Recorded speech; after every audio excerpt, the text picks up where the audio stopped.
दिवसावर जे इतके दिवस सगळे स्पेक्युलेशन होते, काय झालं, काय होणार, काय पुरावे, काल सगळ्यांसमोर सगळे 6,000 आले, सगळ्यांसमोर त्यांनी सांगितलं कशा प्रकारे आले. एकनाथ शिंदेनी एवढं मोठं एक्सप्लेनेशन दिलं, सांगितलं की कशा हे 6,000 का आलेत वगैरे. आता काय त्यांची भूमिका, काय भूमिका असणार? काल मी ऐकलं की ते जे डेप्युटी CM आहेत महाराष्ट्राचे, काल त्यांच्या पक्षाचा नाशिकमध्ये पराभव झाला. नाशिकमध्ये विधान परिषद निवडणुकीत पराभव झाला. भारतीय जनता पक्षाची सर्व मतं गोकुळ गीतेंना पडली, पण पुढल्या 2 तासात गोकुळ गीतेंना विकत घेऊन त्यांनी आपल्या पक्षामध्ये आणलं. 2 तास, पुढल्या 2 तासामध्ये गोकुळ गीते मला वाटतं गेले ना त्यांच्या पक्षात 2 तास. हे राजकारण सध्या महाराष्ट्रात चाललं. पैसा फेको तमाशा देखो. आता काल जसे झाकलेले पुतळे उघडतात तसे काय ते झाकलेले 6 गद्दारांचे पुतळे मिंदेने असे उघडले आणि दाखवले, बघा हे 6 गद्दार आहेत, हे 6 गद्दार आहेत. आणि काय म्हणाले, आम्ही त्यांचा मान सन्मान ठेवू. काय ठेवू? मग आमच्या पक्षात म्हणजे शिवसेनेमध्ये मान सन्मान नव्हता का? मग आमच्या पक्षात काय होतं? आमच्या पक्षामध्ये अधिक मान सन्मान होता, स्वाभिमान होता, सर्व काही होतं. आता हे मान सन्मान ठेवणार म्हणजे काय करणार? यांचा मान सन्मान 50 कोटी 75 कोटी प्रत्येकाला मिळालेले आहेत आणि त्याला ते मान सन्मान समजतात. काय तो म्हणे निधीसाठी गेले, आकडे आले आहेत ना. जो निधी आहे तो सुद्धा हे धड वापरू शकले नाहीत. 15-15, 16-16 कोटीचा निधी पडून आहे. निधी हा विकास कामासाठी असतो ना, विकास निधी आहे ना. मग जे आकडे आता समोर आलेले आहेत आपल्या माध्यमातून, तो निधी का वापरला गेला नाही? कोणी तुम्हाला अडवलं होतं? तुमच्या भागात विकासासाठी हा निधी आपण वापरला नाहीत. आणि आता तुम्ही कोणत्या निधीसाठी गेलात? विकासासाठी गेलो. एका खासदाराचा तर 16 कोटी निधी शिल्लक आहे. एकानं शिर्डीमध्ये फक्त 5-25 लाखच खर्च केले. आता या नवीन पक्षात गटात गेल्यामुळे त्यांना निधी म्हणजे ठेकेदारी मिळणार. 200 कोटीची कामं मिळणार निधी म्हणून, 300 कोटी. आणि त्यातले 25% जे आहे थेट हे तुमच्या घरात जाणार. यासाठी हा त्यांचा मानसन्मान. ठेकेदारीतले कमिशन आणि किकबॅक मिळणं हा त्यांचा मानसन्मान. जनता या राज्याची किंवा त्या मतदारसंघातली खुळी नाही. काल मिंदे गटातला एक पोपट म्हणत होता काहीतरी, हे काय पाळणा घर आहे का? हिंदुहृदय सम्राट शिवसेना प्रमुखांनी त्यांच्या वक्तव्याची खिल्ली उडवायचं काम काल मिंदे गटाने केलं आणि हे बाळासाहेब ठाकरेंचा विचार पुढे घेऊन चालले. हिंदुहृदय सम्राट बाळासाहेबांनी वृद्धाश्रम काढले आणि पाळणा घरं पण काढली मुलांसाठी शिवसेनेनं. आणि त्याच पाळणा घरातून हे सगळे मिंदे तिकडे गेलेले. त्यांचं पालनपोषण याच पाळणा घरात झालं आहे मातोश्रीच्या. नाहीतर तुम्हाला कोणी विचारलं असतं? कुपोषणाने मेला असतात. वृद्धाश्रम काढले शिवसेना प्रमुखांनी. जेव्हा प्रथम सरकार आलं मनोहर जोशींच्या नेतृत्वाखाली, तेव्हा महाराष्ट्रामध्ये मातोश्री वृद्धाश्रम योजना काढली. स्वतः शिवसेना प्रमुखांनी आणि मासाहेबांनी मातोश्री वृद्धाश्रम फार चांगल्या प्रकारे चालवलं. तेव्हा पाळणा घरं, वृद्धाश्रम ही मानवतेची कामं आहेत. ती तुम्हाला कधीच जमणार नाही. तुम्ही ठेकेदारांची पाळणा घरं केलेली आहेत. आता हे जे गद्दार तुम्ही 6 घेतलेले आहेत, ठीक आहे ना, त्या गद्दारांचा मान सन्मान जरूर राखा. पण मतदारसंघातली जनता मात्र त्यांना माफ करणार नाही. सन्माननीय उद्धव ठाकरे हे 27 तारखेपासून या सर्व मतदारसंघाच्या दौऱ्यावर आहेत. कार्यकर्त्यांना भेटतील, जनतेला भेटतील, मेळावे घेतील आणि त्यानंतर आमची पुढली कारवाई सुरू होईल. काल नांदेडला काही गद्दारांना अडवायचा प्रयत्न झाला आमच्या शिवसैनिकांकडून. रात्रीच्या काळोखात लपून येत होते. अर्धापूरला गाड्या अडवल्यात त्यांच्या शिवसैनिकांनी. 2 किंवा 3 गद्दार होते आणि 850 पोलीस होते. किती? 850. विचारा करा, अख्खा एअरपोर्ट घेरलं होतं पोलिसांनी. जणू का वरून इराणप्रमाणे आम्ही बॉम्ब टाकणार आहोत. एवढी गांडूगिरी आहे, एवढी डरपोकगिरी आहे. काय तुम्ही सांगताय आम्हाला मर्दानगीच्या गोष्टी? किती खोटं बोलताय तुम्ही सगळेजण. हां, म्हणे विकासासाठी गेलो. नाही पण रावसाहेब शिंदे काल असं म्हणाले की या सगळ्यांना पुढच्या 2029च्या निवडणुकीत खासदारकीची उमेदवारी मिळेल. हे धनुष्यबाण या चिन्हावरच लढतील आणि त्यांना आम्ही जिंकूनही आणू. ठीक आहे ना, हा 2029चा विषय आहे ना. 2029पर्यंत देशाच्या राजकारणात काय होईल याची गॅरंटी कोणी देऊ शकत नाही. मिंदे तरी खुर्चीवर राहतील का किंवा राजकारणात राहतील का याची गॅरंटी नाही. नरेंद्र मोदी प्रधानमंत्री राहतील का याची गॅरंटी नाही. महाराष्ट्रात काय होईल याची गॅरंटी नाही. पुलाखालून बरंच पाणी वाहून जाणाऱ्या पुढल्या काळामध्ये राजकारण फार चंचल असतं आणि बहुमत हे त्यापेक्षा चंचल असतं. हे अजून मिंद्यांना माहीत नाही. आम्ही त्यांच्यापेक्षा राजकारणात जास्त पावसाळे पाहिले आहेत. फक्त आम्ही पैशाचं राजकारण केलं नाही. संजय पाटील असं म्हणतायत की मला स्वतःहून तुम्ही उमेदवारी दिली, मी काय तुमच्याकडे उमेदवारी मागायला आलो नव्हतो. राजीनामा द्या.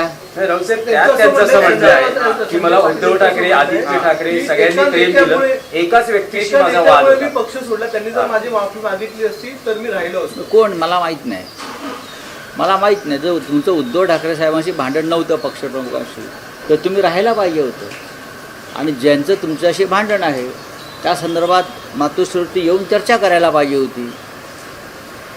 या सगळ्या गोष्टीचा आणि पक्ष सोडण्याचा काहीच संबंध नाही ना. आपण हे का सांगत नाही की माझ्याकडे 13 तारखेला 15 कोटीची खोकी आली, 14 तारखेला परत 5 कोटी आले.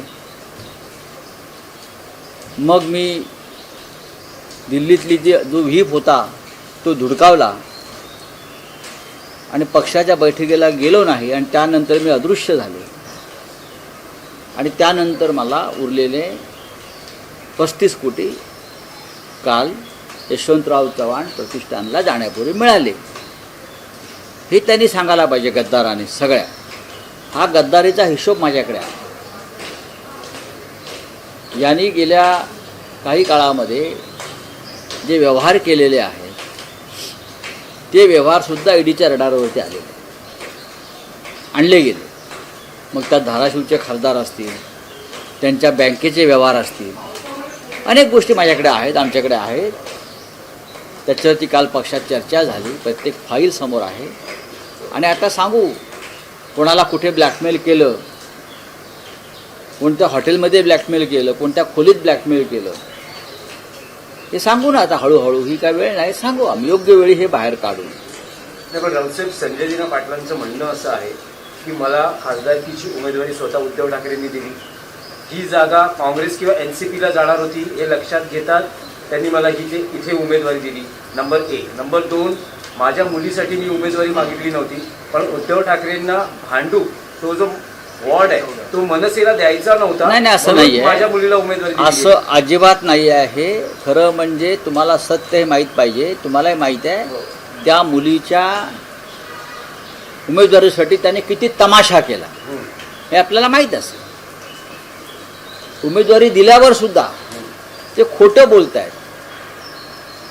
मिंदे गटात गेल्यामुळे त्यांना खोटं बोलायची जास्त सवय लागलेली आहे. ते मिंदे गटात गेल्यावरती एक खोटं बोलण्याची नशेची गोळी देतात ते, बरं का. हां, ती तोंडात ठेवूनच बोलायचं असतं. हां, तर ती भांगेची गोळी जी आहे खोटं बोलण्याची ती घेऊन सगळे बोलत आहेत. त्या मुलीसाठी त्यांनी प्रतिष्ठापणाला लावली. ती जी जागा आहे त्यासाठी मनसेच्या उमेदवार मला वाटतं माझगावकर हा त्यांच्यासाठी आग्रह होता आणि त्यांना देण्यासंदर्भात भूमिका होती. तो पक्षाचाच आमच्या जागा जरी असली पण मुलीला उमेदवारी दिली नाही तर मी राजीनामा देतो इथपर्यंत मजल गेली होती.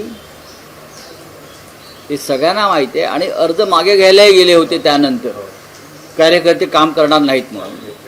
तेव्हा ह्या सगळ्या गोष्टी रेकॉर्डवरती आहेत, वृत्तपत्रात छापून आल्या आहेत, मीडियामध्ये दिसत आहेत. आता खोटं बोलणं थांबवा, खोटं बोलणं थांबवा. जी तुम्हाला नशा आलेली आहे सगळ्या गद्दारांना, ती काही काळ तुम्हाला नशा उतरल्यावर तुम्ही बोला. तर राऊत साहेब, हे सगळे जेव्हा खासदार काल समोर आले, एकनाथ शिंदे असं म्हणतात की यांची सगळी प्रवेशाची कायदेशीर प्रक्रिया पूर्ण झाली. आता शिवसेना उद्धव बाळासाहेब ठाकरे पक्षाचा कारवाईचा पुढचा भाग काय? कायदेशीर प्रक्रिया पूर्ण होऊच शकत नाही. कोणत्याही प्रकारे 10व्या शेड्यूलमध्ये पक्ष फुटीला मान्यताच नाही आहे. कसली कारवाई? बिजू जनता दलाचे आणि काँग्रेसच्या आमदारांनी क्रॉस वोटिंग केलं. ओरिसामध्ये राज्यसभा निवडणूक क्रॉस वोटिंग केलं. राज्यसभेला ओपन आहे ना निवडणूक, क्रॉस वोटिंग केलं आहे. आणि त्यांच्या बडतर्फी म्हणजे डिस्क्वालिफिकेशनसाठी जेव्हा त्या दोन पक्षांनी तिकडल्या विधानसभा अध्यक्षाकडे मागणी केली, रिसर कारवाईची मागणी केली, तेव्हा ती अपील फेटाळण्यात आली. उघडपणे मतदान केलं व्हीप झुगारून आणि विधानसभा अध्यक्षांनी बिजू जनता दलाच्या या आमदारांना डिस्क्वालिफाय करण्यास नकार दिला भाजपच्या दबावाखाली. अशा प्रकारे जर पीठासीन अधिकारी काम करणार असतील, मग मुंबई असेल, महाराष्ट्र असेल, अन्य ठिकाणी असतील, तृणमूल काँग्रेस असेल, तर कसल्या कायदेशीर प्रक्रिया म्हणताय? काय कायदेशीर प्रक्रिया करताय तुम्ही? याला कायदेशीर प्रक्रिया म्हणत नाही, याला झुंडगिरी म्हणतात संसदीय लोकशाहीतली. ओके हो गया. पाटीलने नंतर बंदुकीचे ऍक्शन करत असे देखील म्हटले, माझ्या नादाला लागल तर हॉस्पिटलमध्ये जा, नाही तर स्मशानात जा. मी लागतो नादाला. चल चल, मी तुझ्या नादाला लागतो. त्या बंधू काय आहेत ना, आम्हाला दाखवू नको संजय पाटील. आता नाव घेऊन बोलतोय मी, भोसडीच्या. चल, हे शिवसैनिकांना बंदुका दाखवू नकोस तू. मी इथेच आहे भांडुपला. मी कधी या भाषेचा वापर करत नाही. बंदूक काय दाखवतो साल्या तुम्हाला? शिवसैनिकांना बंदूक दाखवतो? गद्दार माणूस. हे धंदे करायचे नाही. गद्दारी केली आहे ना, 50 कोटी गिळले आहे ना, मग नीट गप्प बसायचं. परत ही भाषा करायची नाही बंदुकीची. ती बंदूक तुझ्या ढोंगणात घातली जाईल. चला, मला बोलायचं आहे ते बोललोय मी. ही भाषा नाही करायची शिवसैनिकाशी. बंदूक काय दाखवतो तू आम्हाला? सिक्युरिटी काढून ये, जी तुला Z+ काय दिली आहे ना. चल आता बघतो मी. तुमचं संजय दिना पाटलांना थेट आव्हान आहे. अरे सोड रे, गद्दारांना आव्हान आहे माझं. हे काय आम्हाला बंदूक दाखवतात साले? हे बंदुका दाखवतात का आम्हाला? काय लॉ अँड ऑर्डर आहे की नाही मिस्टर फडणवीस? अमित शहाच्या नावावरती जीवावरती आमच्या दादागिऱ्या करू नका गुजरातांच्या. चला, अरे सोड रे एकनाथ शिंदे. अरे सोड रे एकनाथ शिंदे. तू काय एकनाथ शिंदे करतो रे? चल. ममता बनर्जी को हटाने वाले जो बागी नेता है वो असली कर रहे हैं या स्टंट कर रहे हैं सर? नहीं छोड़ दो. देखिए, ये पूरे देश में चल रहा है. ये अमित शाह ये देश को बेचना चाहता है, खत्म करना चाहता है. देश का इतिहास में बहुत ही काले कुट्ट अध्याय लिखा जाएगा, उसमें अमित शाह जी का नाम रहेगा. अब देखिए, जिस तरह से देश की राजनीति लोग चला रहे हैं ना, पैसे की ताकत पर, ईडी सीबीआई की ताकत पर, पुलिस बंदूकी. देखो ना, एक गद्दार बंदूक दिखा रहे. क्या कर रहे पुलिस कमिश्नर देवेंद्र भारती? बंदूक की भाषा कर रहे हैं क्या? आइए, मैं यहाँ हूँ, चला दो बंदूक.